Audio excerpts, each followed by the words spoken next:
Assalamualaikum warahmatullahi wabarakatuh. Perkenalkan, saya Vicky Putri dari kelas 3 IKM 1. Saya ingin menjawab soal UAS pengantar jurnalistik dengan dosen pembimbing Pak Fajrin Anggi Saputro, SIKOM, MIKOM. Nomor 1. Apa yang Anda ketahui tentang standar perilaku penyiaran?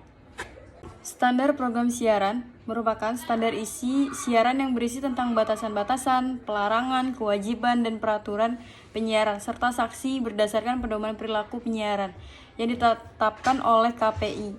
Dan standar program siaran merupakan penjabaran teknis pedoman perilaku penyiaran yang berisi tentang batasan-batasan yang boleh dan tidak boleh ditayangkan pada suatu program siaran. Soal nomor 2, sebutkan 3 kategori new presenter dan jelaskan perbedaannya. 3 kategori new presenter. Yang pertama itu ada new readers, pembaca berita, orang yang sekedar membaca berita yang disiapkan oleh orang lain dan tidak punya peran dalam peliputan berita. Yang kedua ada newscaster, yaitu penyiaran berita, orang yang menyiarkan program berita, radio ataupun televisi sekaligus penyiaran berita aktif dalam membuat naskah berita yang akan dibacakannya oleh wartawan atau reporter jurnalistik.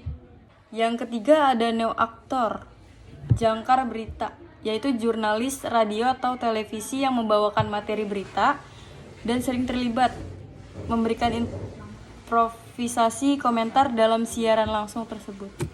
Yang ketiga, jelaskan dan jabarkan tugas serta tanggung jawab dari bagian news gathering, news production, dan news support.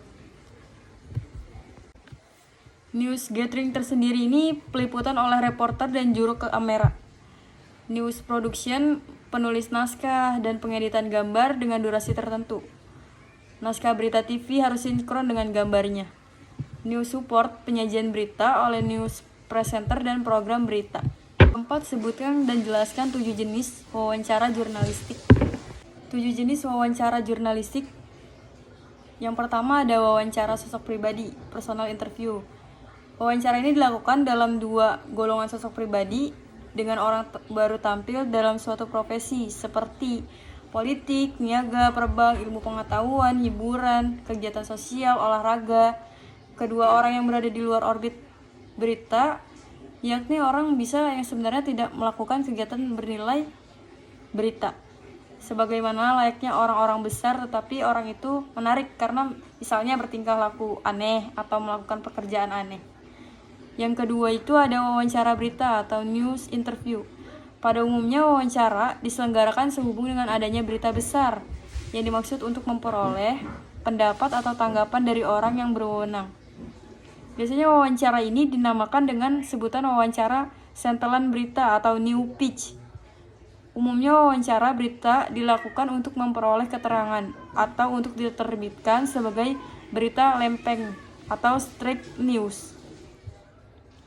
Sumber berita itu misalnya presiden, para menteri, para petinggi, olahragawan, ilmuwan, pemodal, politisi, dan tokoh masyarakat. Yang ketiga itu ada wawancara jalan, yaitu man in the street interview. Biasanya wawancara ini diadakan dengan suatu berita penting, yaitu dengan menyetop dan menanyai orang yang lewat tentang pendapat mereka berkenan dengan suatu berita penting.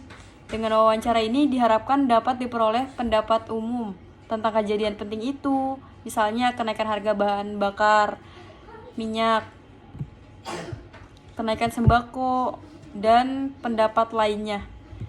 Yang keempat ada wawancara sambil lalu, yaitu casual interview. Dalam penyelenggaraan wawancara ini tidak direncanakan secara khusus, tetapi berlangsung secara kebetulan. Pertemuan dan dialog dengan orang berwenang dalam suatu resepsi adalah saran dari wawancara ini. Hal itu ditujukan untuk memperoleh keterangan dari orang besar ditemui pada kesempatan itu. Yang kelima itu ada wawancara telepon, yaitu telepon interview. Bertujuan untuk memperoleh keterangan dari seseorang yang berwenang dengan dilakukan melalui telepon yang sewaktu-waktu dapat diadakan antara pewarta dan sumber berita. Yang keenam ada wawancara tertulis, yaitu written interview. Kelemahan dalam wawancara tertulis ini yakni ada sebagian yang tidak jelas dari jawaban tertulis itu. Pewarta tidak dapat meminta penjelasan dari sumber berita pada saat itu seperti yang dapat dilakukan dalam wawancara berita. Keuntungan berita yang disusun berdasarkan jawaban tertulis diasumsikan tidak akan dibantah oleh sumber berita, kecuali kalau susunan berita bertentangan dengan maksud sumber berita. Yang ketujuh itu ada wawancara kelompok atau discussion interview. Suatu wawancara ini dilakukan dengan sekelompok orang seakan akan perwata adalah peserta dalam suatu seminar atau simposium. Hasil wawancara yang akan diberitahukan bukan pendapat satu orang dalam seminar, tetapi rangkuman pendapat yang transparan dalam seminar. Macam-macam produk jurnalistik.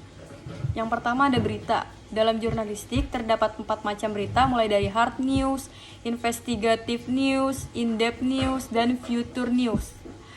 Hard news lebih menekankan kepada kecepatan ketika menyampaikan informasi kepada masyarakat luas, sehingga merupakan berita aktual atau baru saja terjadi atau sedang terjadi, dengan lead berita tentang beberapa unsur seperti siapa, apa, kapan, dan di mana. Investigative news sendiri merupakan berita dengan topik yang diambil tidak ataupun belum muncul pada permukaan, walaupun kemungkinan topik merupakan peristiwa aktual tetapi belum terungkap tentang apa yang ada dan terjadi di balik peristiwa yang sesungguhnya, misalnya tentang kematian seseorang secara misterius. Ada juga in-depth news yang membahas tentang sesuatu secara mendalam dengan mengembangkan maupun melengkapi seluruh informasi yang disampaikan pada berita sebelumnya dan dikemas secara mendalam. Terakhir yaitu future news yang disampaikan pada berita sebelum dan dikemas secara mendalam menggunakan unsur 5W1H, sekaligus tidak pernah ada headline dalam surat kabar sehingga bersifat menghibur atau subjektif. Yang kedua ada opini. Terdapat 6 jenis berita yang bersifat opini, yaitu tajuk rencana, karikatur, pojok pembaca, kolom, dan terakhir adalah artikel. Tajuk rencana bersifat opini ataupun pendapat resmi sebuah media massa tentang permasalahan yang sedang berkembang. Sifatnya kritis, politik, tetapi juga bisa kritis tembak langsung. Karikatur merupakan bersifat lucu dan mencakup seluruh peristiwa aktual atau saran kritik dalam dunia politik atau sosial. Pojok adalah kutipan singkat narasumber maupun peristiwa yang dianggap kontroversial atau menarik dan memperoleh tanggapan redaksi kalimat reflektif atau menggelitik. Surat pembaca merupakan opini singkat langsung dari pembaca yang sudah dipublikasi dalam rubrik khusus para pembaca, berisi tentang komentar kepentingan pribadi atau masyarakat dan bersifat tentang layanan publik. Kolom berisi tentang opini singkat seseorang, membahas pengamatan ataupun pemakna sebuah persoalan dengan topik beragam, serta tulisannya tampak subjektif dan ringan. Yang terakhir itu ada artikel, sebagian dari berita opini untuk mengupas semua masalah bersifat aktual dalam jenis artikel yang tujuannya bervariasi, mulai dari memberikan informasi, menyampaikan argumen, menyampaikan ajakan, atau bersifat menghibur. Yang ketiga ada advertising.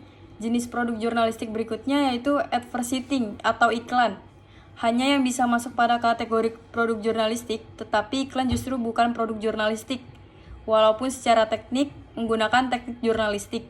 Itulah informasi tentang apa itu jurnalistik, apa saja bentuknya jurnalistik, atau produk-produk jurnalistik yang wajib kamu ketahui.